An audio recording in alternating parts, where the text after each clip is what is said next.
কে আপনারা? কাকে চাই? আরে কুসুম, কে এসেছে? আরে বাবা, দিদি, ভিতরে আসুন, ভিতরে আসুন।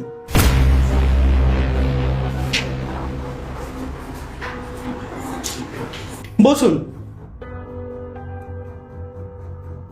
আর বাবা কেমন আছেন আপনি? আমরা তো সবাই ভালো আছি, কিন্তু বাবু, এই মেয়েটা কি? এ হলো আমার বউ আর আপনার বৌমা কুসুম। তুই বিয়ে করে নিয়েছিস আর আমাদের একবারও জানাসনি? তুই আমাদের কথা একবারও ভাবলি না? তোর বড় দিদির এখনো বিয়ে হলো না, তার আগে তুই বিয়ে করে নিলি? আরে কি হয়েছে বাবা? ও বলেনি তো কি হয়েছে? কত খুশির খবর বলো তো, আমাদের ছোট্ট ভাইটা বিয়ে করে নিয়েছে। আমার তো খুব আনন্দ হচ্ছে। আমরা কি সুন্দর একটা বৌদি পেয়েছি। তবে এর থেকে আর খুশির খবর কিছু হতে পারে বলো বাবা? আর আপনি আমাকে না জানিয়ে হুট করে চলে আসলেন। গ্রামের সব কিছু ঠিক আছে তো? আসলে কি বলতো ভাই, এবছর না আমাদের ওখানে প্রচুর বৃষ্টি হয়েছে, এই জন্য সমস্ত ফসল নষ্ট হয়ে গেছে।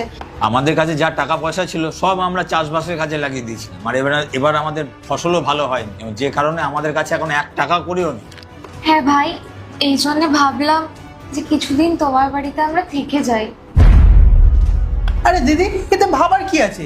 তোমরা দুজন এখানেই থাকবে। দীপ, তুমি একটু ভেতরে চলো তো, তোমার সাথে কিছু আমার ইম্পর্টেন্ট কথা আছে। এসো।